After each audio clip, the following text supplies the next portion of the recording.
Magandang araw mga kabunyog, mga kababayan. So ito, tungkol pa rin sa mainit na issue ngayon tungkol sa ICC. Siyempre, isa sa mga sinampahan ng reklamo sa ICC, isa sa mga nababanggit na pangalan na na-involve sa war on drugs at nababanggit, inirereklamo ng mga naging biktima, nababanggit ng mga testigo sa kanilang mga salaysay, ang pangalan ni Inday Sara Duterte. Nung una, ang akala ng marami, si Digong lang at si Bato de la Rosa ang mga nasasangkot na pinangalanan sa posibleng dapat papanagutin sa madugong war on drugs. Pero kinalaunan nilinaw na hindi lang si Bato, hindi lang si Duterte, si Digong, pati nga si Bongo at si Sara Duterte ay nababanggit din. Ano ang kanilang mga naging papel sa madugong at karumaldumal na war on drugs ni Duterte? Unang-una mga kabunyog, mga kababayan, dapat nating tandaan na ang sakop na panahon na inirereklamo sa International Criminal Court ay hindi lang yung panahon na naging presidente si Duterte. Naging presidente si Duterte ng Pilipinas 2016 to 2022. Pero hindi lang yung mga pagpatay sa war on drugs sa ilalim ng tukhang, sa ilalim na ng pagkapresidente ni Duterte, ang inirereklamo sa ICC o sa International Criminal Court.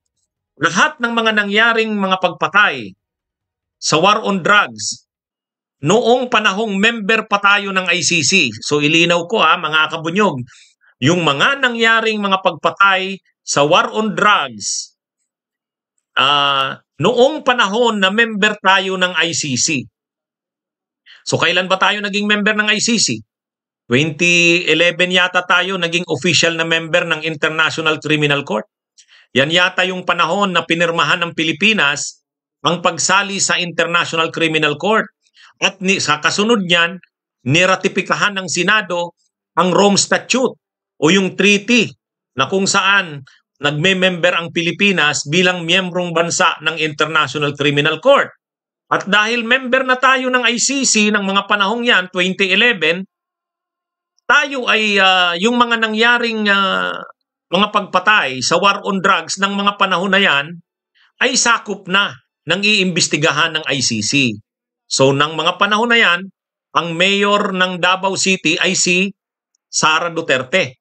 Parang congressman yata si Digong ng panahon na yan eh. Congressman siya ng panahon na yan, 2011, 2012.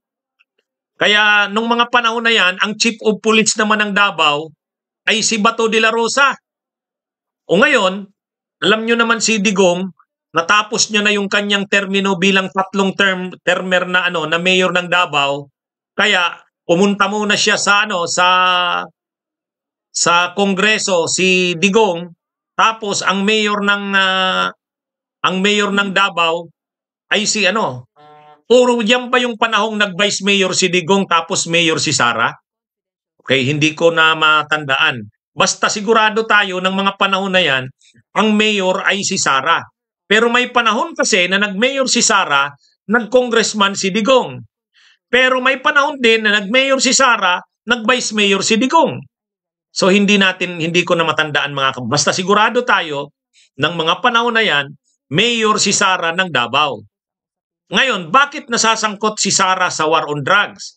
Ay kasi, nung mayor siya ng Davao, chief of police si Bato, chief of police si Bato ng Davao City, nagpapatuloy ang mga extrajudicial killings, yung mga pagpatay sa Davao. Kasi yan na yung kalakaran sa Davao yung Davao Death Squad ni Digong. Kaya kahit mayor si Sara Duterte, nagpapatuloy ang mga pagpatay di umano ng tinatawag na Davao Death Squads. Yan ay batay sa kwento o sinumpaang salaysay nila Matubato at nila Las Cañas. Nababanggit nila na alam ni Sara Duterte bilang mayor ng Davao City ang lahat ng mga ginagawa ng Davao Death Squads. Pero hindi nito pinipigil. So dito nasasangkot si Sara. Yung kanyang pagpayag, yung kanyang pagtolerate, kahit alam niya na may mga nangyayaring pagpatay na sinasagawa ang Davao Death Squads, hinayaan niya ito. Tinolerate niya ito. Kaya siya dyan nasasangkot sa mga kaso na yan. Si Bongo naman, ang nagiging papel ni Bongo, kaya ito nasasangkot din, ito daw ang mga tagadala ng mensahe ni Duterte. Si Bongo daw ang tagadalang mensahe kung papatayin, kung sinong papatayin. Alam ni Bongo yun, siya ang carrier. Siya ang nagdadala ng mga mensahe ni Duterte para kilalas Kanyas at Matubato. Kaya sila, hindi lang si Digong ang nasasangkot sa war on drugs. Hindi rin lang si Bato de la Rosa, kundi pati si Bongo at si Sara. At ang iniimbestigahan ng ICC, hindi lang yung mga pangyayari nung panahong presidente si Duterte. Kahit yung mga pangyayari sa Davao, yung Davao Death Squads, panahon nila, kasama na yung panahon ni Sara nung mayor ito, ay iniimbestigahan. Ngayon, naglabas ng statement si Sara, hindi siya involved daw sa mga Davao Death Squads na yan. Panoorin niyo po ang sagot o ang pahayag ni Sara Duterte. Itinanggi ni Vice President Sara Duterte ang pagkakaugnay umano niya sa Davao Death Squad. Ang sinasabing vigilante group sa likod ng mga summary execution sa mga pinaghihinalaan suspect sa krimen at drugs. Ito ay matapos ang alegasyon ni dating Senador Antonio Trillanes IV na pinayagan ng Vice Presidente ang extrajudicial killings noong siya ay mayor pa lamang sa Davao City. Ayon sa pahayag ng pangalawang Pangulo, noong siya ay vice-alkalde at alkalde pa lamang ng lungsod ng Davao, ay ni minsan ay hindi naiugnay ang kanyang pangalan sa umano'y Davao Death Squad. Sinabi din ng Vice Presidente sa kanyang pahayag na matapos na manalo siya bilang Vice Presidente, ay bigla na lamang nagkaroon ng testigo laban sa kanya at kasama na siya sa mga akusado sa International Criminal Court o ICC.